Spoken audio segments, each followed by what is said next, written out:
Welcome once again to the Secrets of the High Demand Coach podcast. I am here with yet another high demand coach, and that is Danielle Levy. She is a sought after executive who helps 6 and 7 figure online business owners expand with clarity and efficiency. After her experience in the traditional business world, Danielle established the Boardroom League to give other entrepreneurs a little black book of trusted industry professionals to help them grow their businesses without long-term overhead. I absolutely love that. Can't wait to explore it more. But Danielle, first, I just want to welcome you to the show. And I'd love for you to just start us off with your story. How did you get into coaching and why?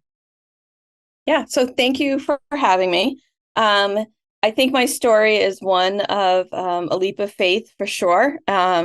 And so I hope that's something that your listeners take with them. But I came up in the Boston ad agency scene. Like for anyone that's seen Mad Men, that's pretty much what it was. A few years later, obviously. And where, it was a day and age where it was faster to put me on a plane to Europe than it was to hire like the FedEx person, right? It was an incredible experience. I did that for about 15 years. I moved on to other types of communications, consulting firms, design agencies, really the best of the best of the best. And that led me, I had incredible experiences, but that led me directly to a path of burnout. And a couple of things happened. One is I was like, I can't continue to do this. And so I went to graduate school. The other one was I had a milestone birthday and I was like, well, I just need to relax. I was so burnt out. I kid you not, like my cat would not even go anywhere near me because I think I was just so stressed out all the time. And I went into, the deep areas of the internet and figured out what I wanted to do. And I had a couple of girlfriends that were ready to go with me to this amazing retreat and sort of like a summer camp kind of experience. And one by one, they all had to cancel. And so then it was just me. And I thought, well, still have this milestone birthday. What am I going to do? And I went for it. And as an introvert, it was super intimidating for me. What I didn't realize was this was an event that some of the biggest influencers in the online space were at. And I was just hanging out with them in Asheville, North Carolina, enjoying my birthday, trying to just, break free from all of it. And if you've ever been to Asheville, when it rains there, it rains.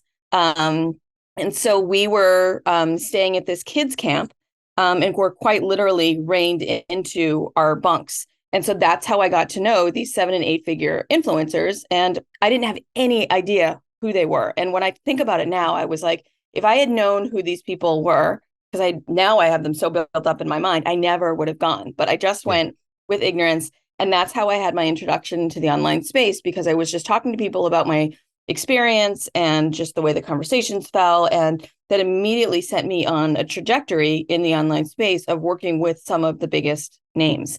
And I did that for several years, just continuing to work with those 7 and 8 figure clients. I made sure that I spent a lot of time working in the online agencies so that I understood, I worked for a funnel agency. I worked for a launch agency. I worked for all of, all the different things so that I could really take that corporate experience that I had and kind of reframe it into this new place. And it's been a wild ride ever since then. And I am just so grateful for that birthday. Wow. Wow. What a story. I know. It's so cool. And it's funny how like those hard decisions, tend to be the things that we just step into something we never quite expected. There's just something about that. That's really special. So we'll fast forward a little bit. Then you've been you doing work with these entrepreneurial organizations, and then you land in this online space, and you said, "Hey, I'm going to help other entrepreneurs." Tell me a little bit about what you would say some of the most important work that you're doing now. I have really focused my energy on working on with those businesses that are coming up and or are in the growth phase. I have spent quite a bit of time working with companies that are in the scaling phase, and just personally, it's not quite the work that I want to be doing. Obviously, it's a goal for all of my clients that they get to that scaling phase. And what I experience a lot in those early stages and in that growth phase is a lot of passionpreneurs or CEOs of small businesses experiencing a huge amount of growth. And many of them got into the business because of the thing that they're bringing to the world, but don't necessarily have the business expertise. So it's really an incredible journey for me to work with them to really own that CEO seat and think about how they can be the CEO, how they can create a business and a legacy rather than just creating like a high paying salary. Yeah. And what would you say? There's a couple of things that you've kind of split for us. Now, I'd like to dig into that. What would you say is the difference between the growth phase and the scaling phase for your clients? Yeah, I would say the growth phase is you've experienced like a real positive KPI, key performance indicators. Your revenue is up. Clearly, you've established that there is some kind of a need in the market, but you're not quite sure. I guess I'm thinking of it kind of as like that octopus, right? Like you've got all those like little tentacles out there. They're all bringing money in, but you don't know what your core focus is going to be, where you really want to focus your time and your energy to really go all in on something. Yeah. Yeah. Yeah, and because I think that's helpful because for me in my world, there's a very, very big difference between what I would the same as you call that early growth stage versus scaling up. And and where one of the biggest mistakes I see people making is trying to treat the early growth stage like the scaling stage, right? Of trying to kind of embrace the complexity of scaling something up when you really haven't quite figured out how to grow it consistently over time. Would you agree with that? I would absolutely agree with that. And I have seen too many businesses jump right into the scaling phase and they crush their own business because they're not able to support it. They lose their team, they lose customers, and then they really need to go back and restart building again. Yeah. So I would really encourage anyone as they're inching towards that scaling phase to really think about the timing of it and how they're going to support it. Yeah. Interestingly enough, the way that we kind of label those two stages is we label the growth stage fun and the scaling stage predictable success.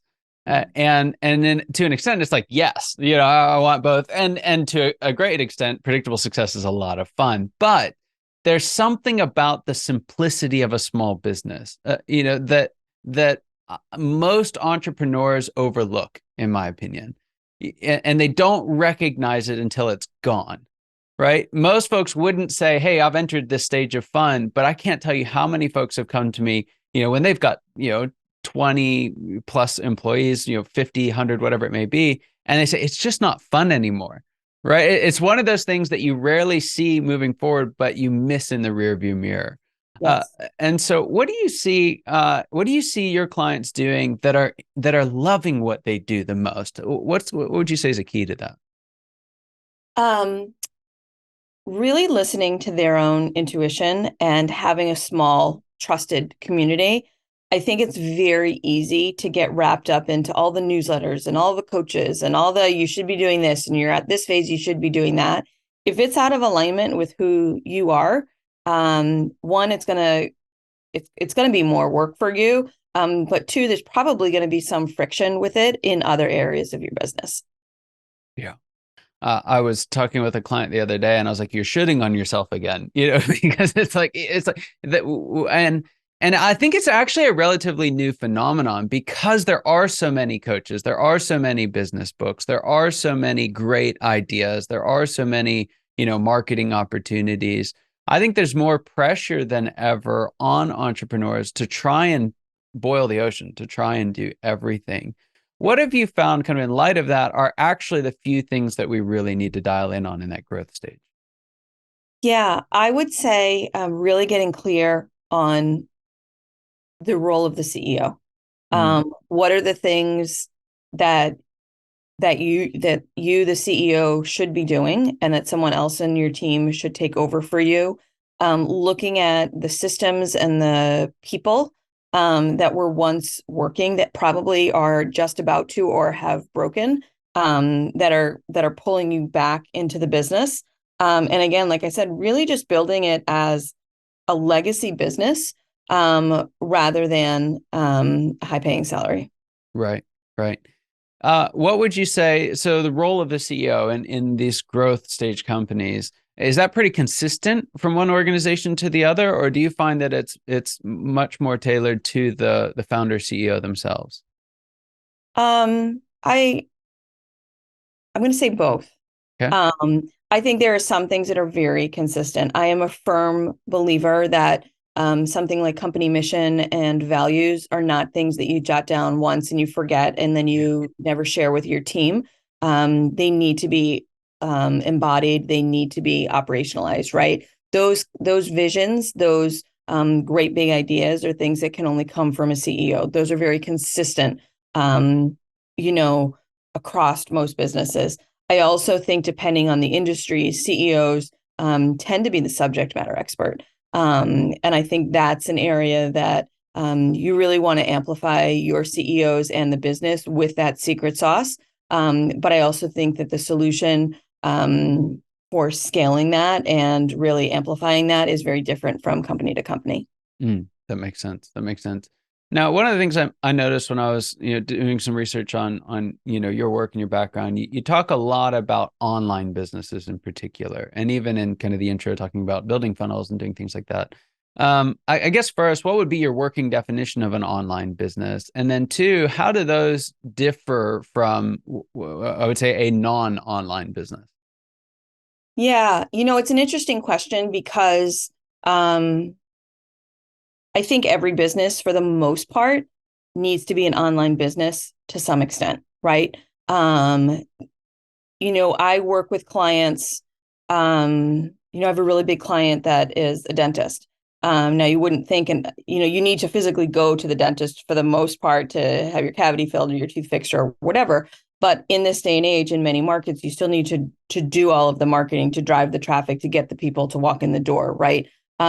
So I guess for me, and I'm not really answering your question here, it's more about the percentage of Mm, localization that is involved with the business rather than are they operating online or not.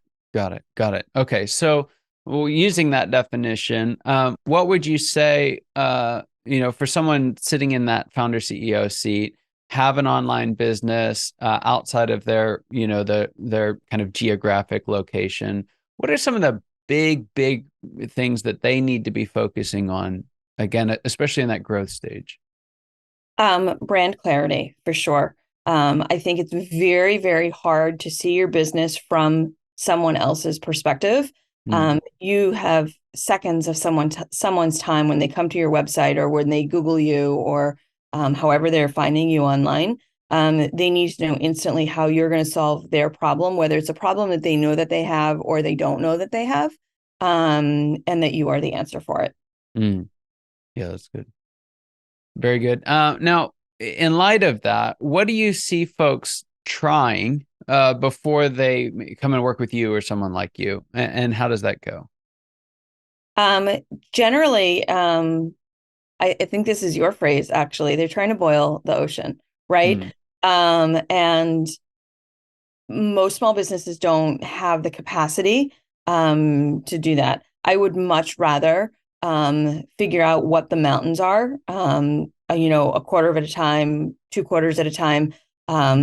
Contrary to popular opinion, I am not a believer in annual planning. I mean, I think it's good to do business planning and 1 year planning and 3 year planning. Don't get me wrong, but I think too much changes, right? So really understanding what are the items that if we don't get these resolved, they're actually going to hinder the business. And mm, then I look at the items, if we can get these items resolved, they're actually going to speed up the growth of the business. And that's yeah. how I look at the businesses with my clients. I also do, and I would encourage all CEOs to do this, a real holistic look at their business. It's not only about the sales and the marketing, but it's about your operations and your back end as well. If your value, if your offer and your back end don't align with all of that great marketing and sales that you're doing, again, it's not moving you as fast as you need to be. Yeah. Um, and that's a great example of one of those things where, if you're in that scale mode, predictable success, you're working on multi-year projects, multi-year plans, you have to plan multiple years out, right? Now you have to maintain the adaptability, and that's where a lot of larger organizations get stuck. Is it's like, this is the plan and that's all we're ever going to do. They miss the opportunity. But small businesses, if you fall in, you find a tool that's helpful or use one, and it's like you have to have a 3-year goal and you have to go after that 3-year goal. It's like, I have no idea what time, and so you could spend a lot of time sweating it. You could feel really bad about yourself because you don't have a 3-year goal, or you could just say, hey, what do I need to do next? And in that growth phase, those, like you're saying, those shorter term goals that are intentional, right? We don't just want to be wandering around all over the place, but intentional is really the recipe for success, I've found. Yes, I would agree with that for sure.